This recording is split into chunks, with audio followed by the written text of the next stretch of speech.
Publié en 1979, Une si longue lettre est le premier roman de l'écrivaine sénégalaise Mariam Abba, figure majeure de la littérature africaine francophone qu'on a déjà présentée. Vous pouvez jeter un coup d'œil sur sa biographie qui figure dans la chaîne.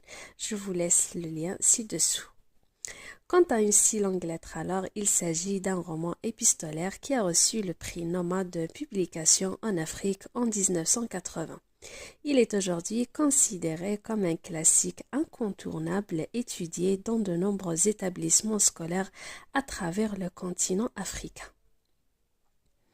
À travers une si longue lettre adressée à son ami Aïssatou, Ramatoulaye, récemment veuve, revient sur sa vie de femme, d'épouse et de mère dans une société sénégalaise marquée par des traditions patriarcales. Elle évoque notamment la douleur de l'abandon lorsque son mari, après 25 ans de mariage, prend une seconde épouse, une jeune fille à l'âge de leur fille. Son mari ne l'a ni consulté ni préparé à ce choix, et cet acte de trahison est un point central du récit car il met en lumière la pratique de la polygamie encore courante au Sénégal. Dans sa lettre, Ramatoulaye raconte son parcours de femme instruite, ses souvenirs de jeunesse, son amour pour son défunt mari, Madou, ses espoirs de femme moderne et ses désillusions qui ont suivi.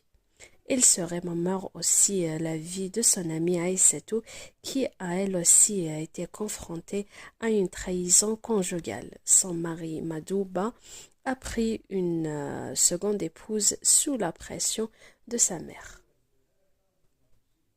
Mais contrairement à Ramatoulaye, Aïssatou a choisi de divorcer et de refaire sa vie à l'étranger avec ses enfants en poursuivant une brillante carrière.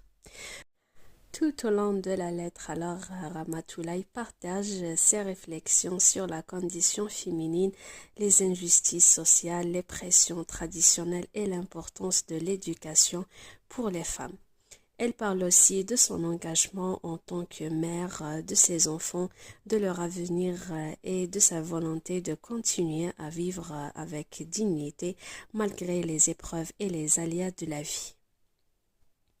Ce roman alors traite d'ensemble d'un tas de thèmes, notamment la polygamie critiquée pour ses conséquences émotionnelles et morales sur les femmes, ainsi que la condition féminine, cette lutte pour la reconnaissance, la dignité et l'autonomie. On y trouve également le